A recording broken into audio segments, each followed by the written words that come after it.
Hey friends, I just want to talk about summer health today. I feel like we often just get way off track when it comes to our health, our movement, our nutrition, because we think we're going to be so healthy over the summer. And then halfway through the summer, we realize in some ways it's worse than it's ever been because we don't have a structured schedule and it's hot and we're feeling overwhelmed with different travel and things like that. But I have simple, easy hacks today that will help not only with your mental health, but with your physical health, incorporating that personal training aspect that I do. You're not going to want to miss this because these are easy, shame-free ways to improve not only parents' health, but family health as well.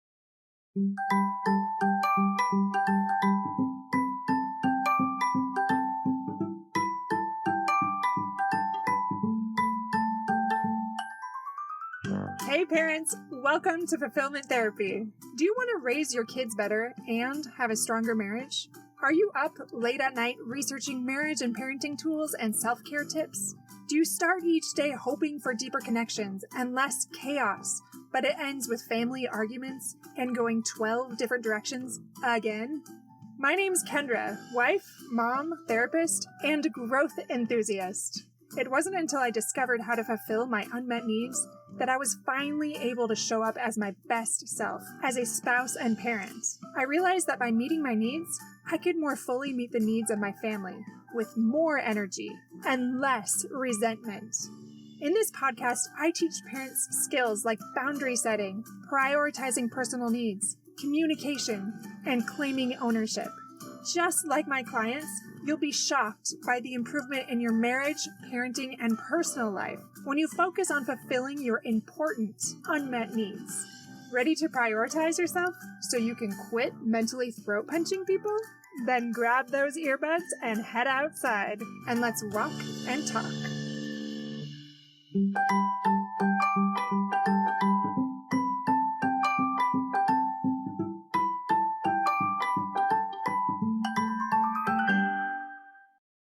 Welcome back, my friends. This is episode number 134.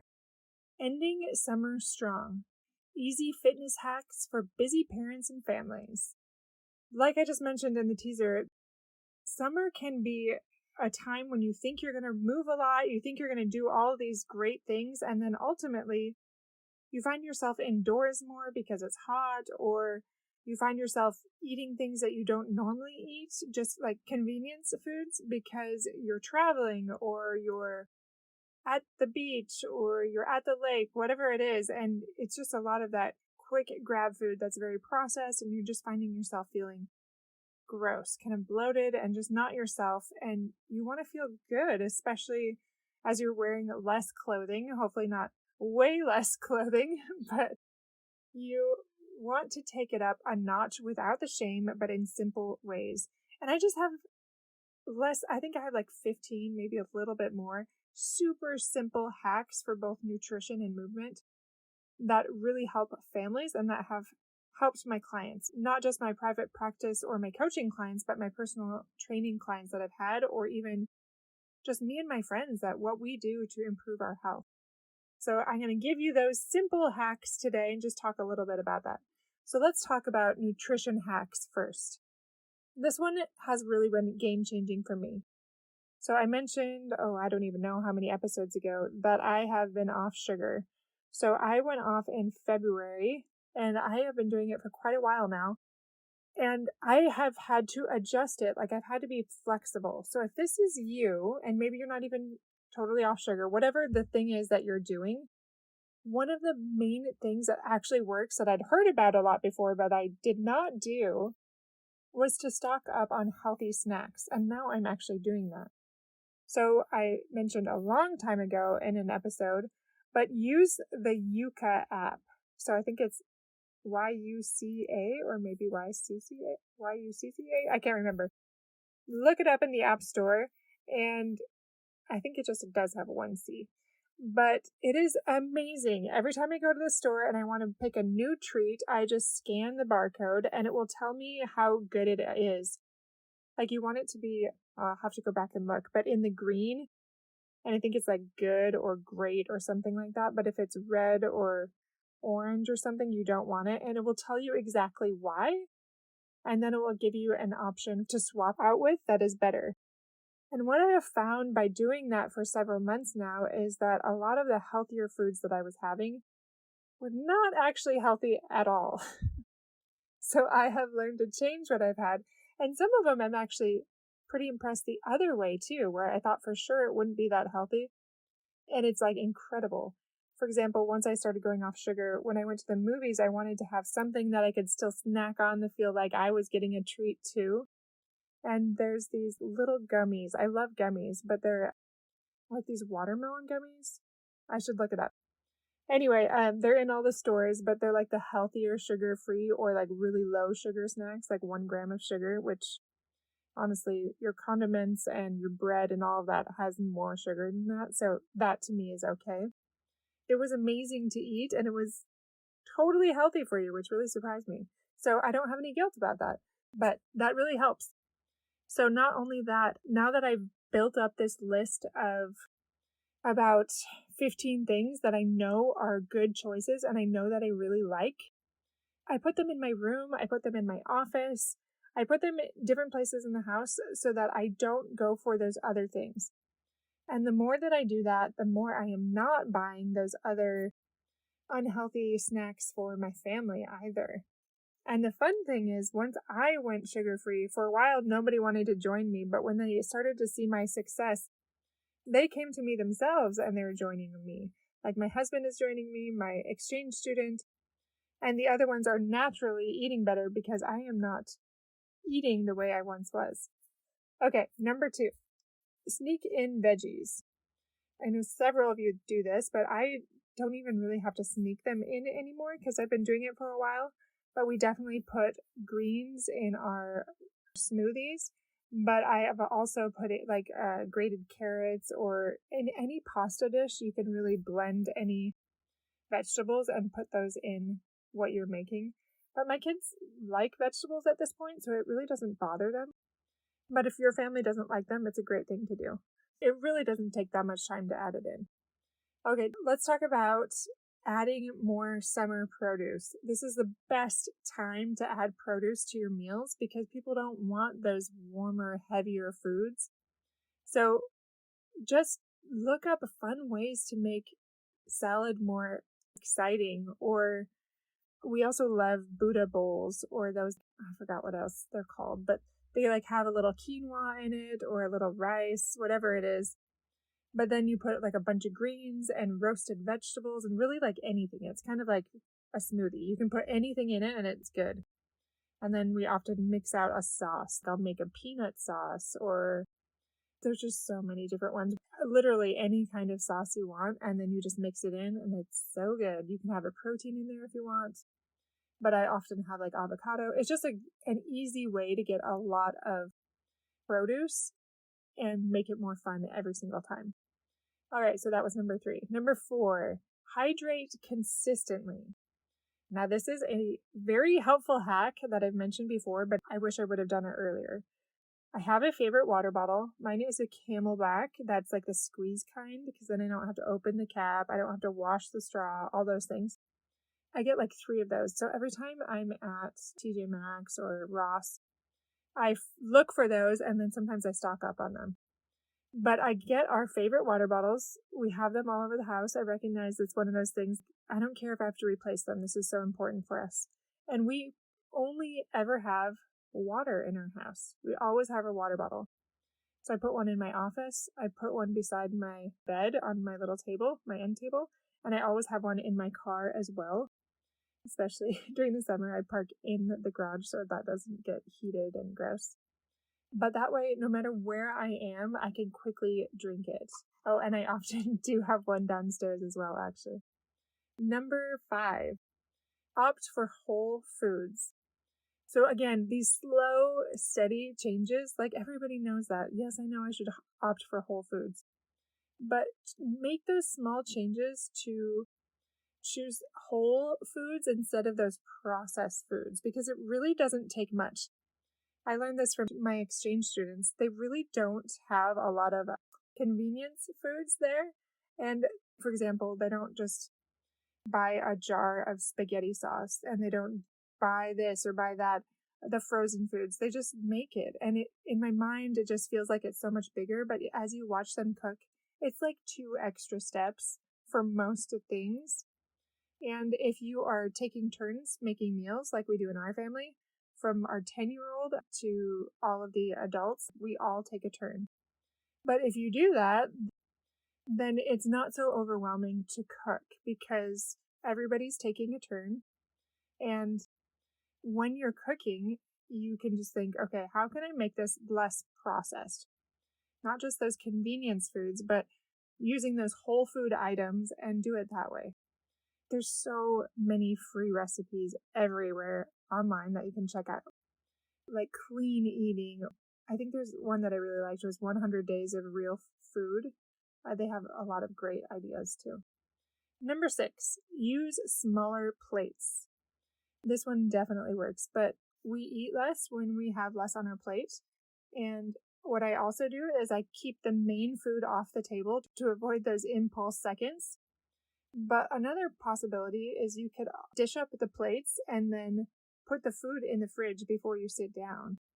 So it's just that extra step that prevents you from doing something just because you're tired or overwhelmed or not really thinking about it and just going through the motions. The 7th one is a mindful eating. Slow down during your meals and make it like a fun experience. Like we often read scriptures together during family meals. We ask about the day. We just interact because this is our time, the one time a day when we're all around generally. And when we are doing those things, we pay more attention to our hunger cues and we slow down so we notice when we're full more. The 8th one I have for just the nutrition is, like I just spoke about, limit those added sugars. Start small by getting rid of those drinks that are so sugary, and then start to slowly change those desserts to healthier options and those processed snacks to something that you make and freeze. I do a lot of freezing. I found a really healthy muffin recipe and I just freeze a bunch of them and I just one at a time take them out as I need them. Sometimes my family eats them way too fast, so sometimes I have to put my name on it and tell them, hey, these are my healthy muffins with 0 sugar and I just need healthier snacks, so if you would please not eat those. Anyway, that's one possibility. Another thing is, now that more of them are doing what I'm doing, I have been experimenting with sugar-free recipes. I love chia pudding or healthy mug cakes, but you can swap out those things for like healthier flours, healthier natural sugars. Like I just put a little bit of honey or things like that where it still feels exactly like a snack, but it's not insanely sweet. Chia pudding is so simple. It's just almond milk and chia seeds. And then I add other things because I like it. I put a little bit of honey, but then I put unsweetened coconut. I put almonds or pecans. I put blueberries. And it is amazing. I love it. So little things where you just experiment with your family. What would be healthy? Okay, now let's move on to movement. I'm going to give you some movement hacks. Incorporate mini workouts. So break up those sedentary periods in your day with short bursts of physical activity. And I love this. I do this all the time. So this is like a 10-minute walk in my neighborhood. And you can take a set of weights with you. I often do 10-minute breaks to go with my kids on a quick bike ride around the block or around the neighborhood. They love that. It could be jump roping outside with your kids. It's like a 2-for-1. You're getting movement, but you're also connecting with your kids. So there's endless ways that you can do that. Go noodle, like YouTube videos, all of those things. There's so many fun things. Just quick breaks. Okay, so the next one kind of goes with that. This one is schedule active breaks. Take the time to stretch or walk around or do some sort of movement together or by yourself. This next one goes right in with what I just talked about. They're all combined, but involve the whole family. So this can be quick ones like 10-minute ones, but also bigger ones like hiking or biking or playing outside at the park. Number 12 is maximize daily chores. Turn your chores into opportunities for movement and make it fun. Like you can say, okay, we're going to have a contest for the next 15 minutes. Let's see who can get the most steps, and make sure they know that nobody's bad or wrong if they don't do it. Sometimes different personalities don't like that pressure. Or it can be whoever gets the most squats or whoever gets the most lunges while you're doing things like cooking or cleaning or doing laundry.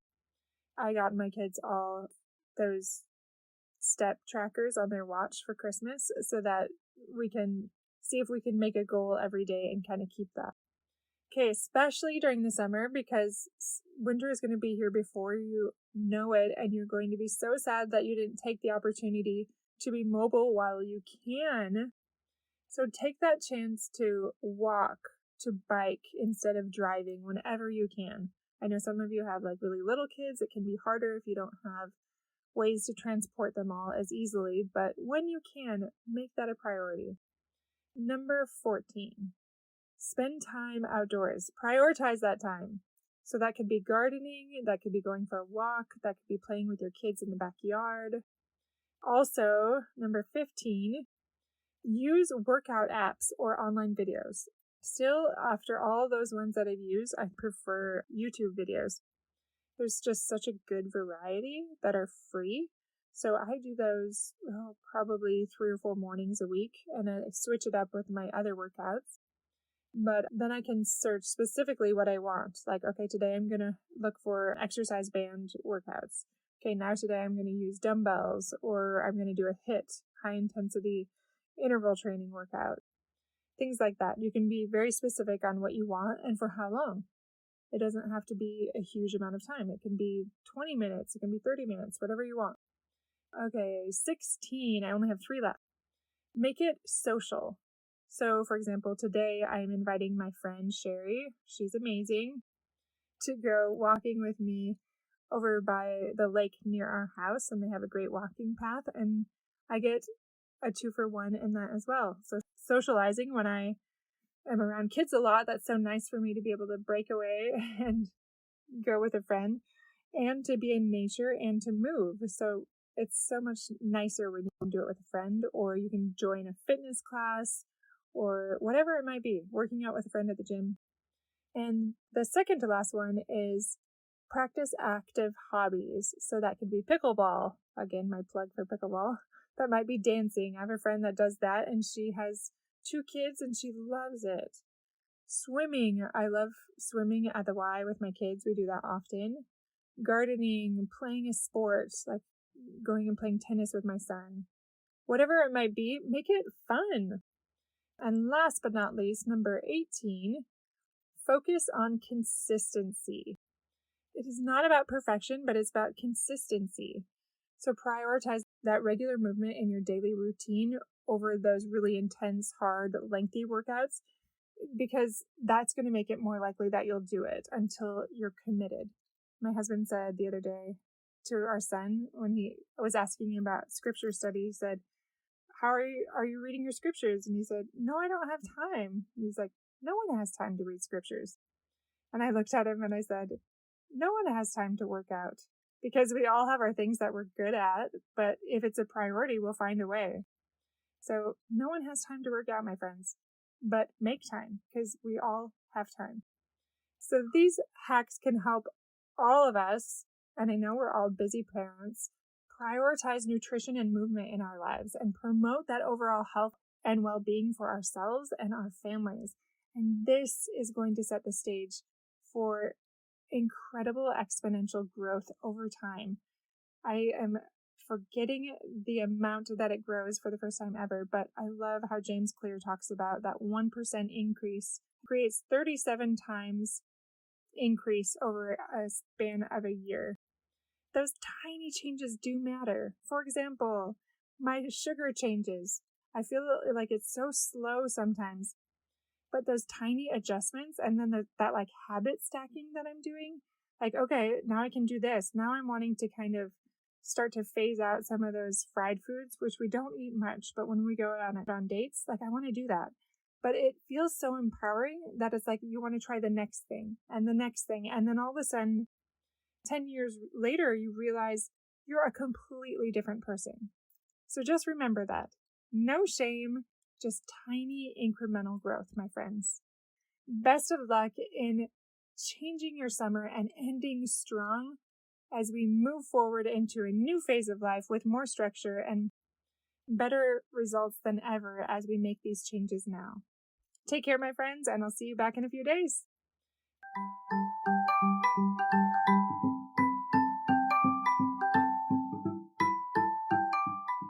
Hey friends, I hope you enjoyed today's episode. If you did, chances are someone else would too. Would you take 30 seconds to share this with a friend who's looking for greater family fulfillment? And while you're sharing, tell me what you think about the show by leaving a review on Apple Podcasts. It refuels me when I hear this podcast is helping you. No matter what your house or your hair looks like, I'll meet you back here every Monday and Thursday morning for more episodes. Until then.